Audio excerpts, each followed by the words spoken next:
Hello, I'm Virginia Miller, and I am a food and drink writer based in San Francisco, and also do lots of consulting and judging around the world in dining, bars, cocktails, spirits, wine, and beyond. I am the chairperson for the world's 50 best restaurants, and I am also an Academy chair for North America's 50 best restaurants, as well as on the James Beard Committee for Beverage nationally. But I am here to talk today about trends and development. And I do a lot of consulting in a number of areas, from blending to menu honing. But trends and development is a tricky one. A lot of times when I'm judging spirits, especially in a competition like ADI, it's small producers, I see weird and wonderful things years before they become trends, whether it might be cow's or mare's milk spirit distilled from the milk of a cow, or it might be ants and spirits or other more flighty trends like that. I see things years before they come. Same with menus at bars, restaurants, and beyond. I see things very early on that become trends later, like our wonderful pioneering Kevin Diedrich here at PCH, Pacific Cocktail Haven here in San Francisco. He's won a lot of national and global awards, is on North America's 50 Best Bars. And, he was the first one I saw many, many years ago doing Pandan Negronis and a lot of Pandan cocktails, nodding to his Filipino heritage. And over the years, I started to see Pandan cocktails trend everywhere. And I didn't even see them a lot in Asia until after he was doing that. So I kind of have my ear to the ground, what's happening. And it's not because I'm looking for just what's hot or what's trendy. It's because something new and exciting is new and exciting, especially when you've tasted everything. I've often had, people tell me you were the first to ever write about our restaurant or our bar or what we're doing. And that's because I do keep that ear to the ground so much. I'm at so many places that it's easy to see when something jumps out. And so often what I encourage and try to help people with is how to level up your story, menu, pairings, maybe your product, and your story behind your product. How do you make that unique? How do you tell your story with it? And kind of like I talked about in storytelling, what the same thing I would pull on with trends is, okay, we've got this trend that's happening in your city or your region. Or maybe we're going to talk about a trend that's happening across the world that nobody's doing in your city or your state. And we're going to talk about that and go, okay, how do you not follow this, but make it your own? How do you personalize it? And so often it's one of those things of, okay, what's your heritage? What's your culture? What's your background? How did you grow up? Did you grow up on a farm? Are we telling that story?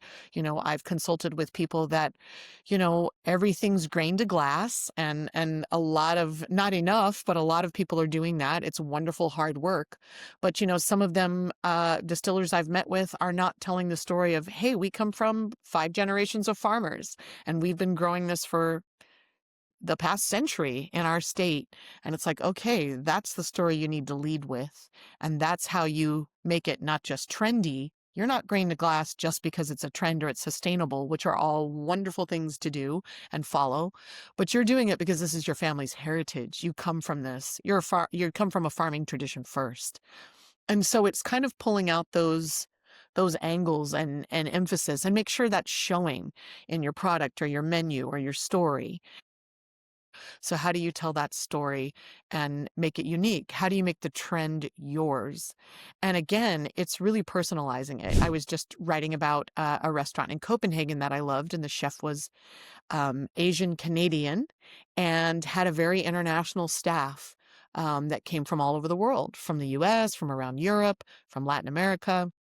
And so how is that Scandinavian? Well, primarily using Scandinavian ingredients, but he was also working a long time in Copenhagen and in Denmark. And so his familiarity with the pristine seafood of Scandinavia, his ability to tell that story and then bring those elements of Canada and Asia and his heritage and background to it, made it a unique standout amongst all the other Scandinavian restaurants I went to run by Scandinavians, which are also amazing. So there's many different ways to maximize your story and personalize it, and to look at a trend and go, how could this relate to me? Or how could I do something fresh in my region that hasn't been done before, or in my spirits category that hasn't been done before?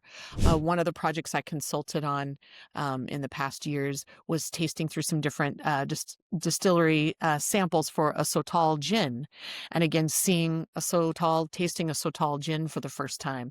There's a lot of amazing gin, even with mezcal gins and all those type of things happening out of Mexico, but Sotol gin I hadn't seen yet. And so it's what makes this Sotol and what makes it gin. And that's already a unique story. And it's one of those unique things where they're leading a trend, but that may look totally different for you. Maybe you work with different Asian spirits, rice-based spirits. Maybe it's doing something totally different with a rice-based spirit. Maybe it's something that can pull on your heritage or your region. You live in a U.S. region where like in the South, where rice growing is common, or sugarcane. And one of the important things I always talk about too is let's compare and contrast with what else is out there. What are other people doing? Who are your competitors, if there are any? Who are the closest? And that's something that I can pull from, because a lot of times in the kind of, files up here, I have, oh yeah, I tasted something like that once back when in this country or on this menu. And it's making sure you're comparing and also personalizing. Everything doesn't have to be unique or crazy or tell an extreme story, but there can be subtle tweaks that can make it yours and make it personal. And it's looking for that, I think, that's going to set you apart from your competitors. And there's obviously great honor in doing a classic bourbon or a London dried style gin, but those things have been done very well. So again, what are you bringing that's different to the table? And that's where you really wanted to pull on your own heritage, story, culture, family, your interests, your passions, your background, your studies even.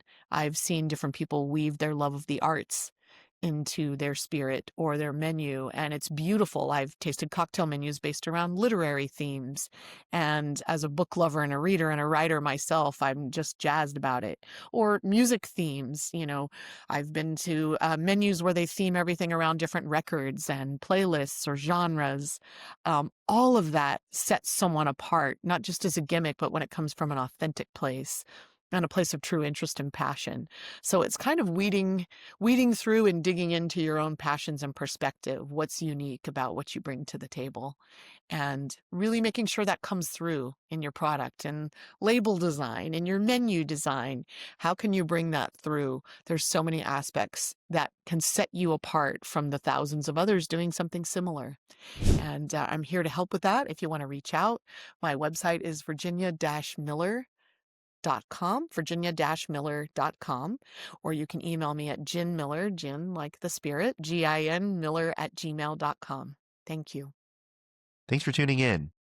Make sure to hit the subscribe button to keep up with the latest beverage alcohol industry insights from Park Street University.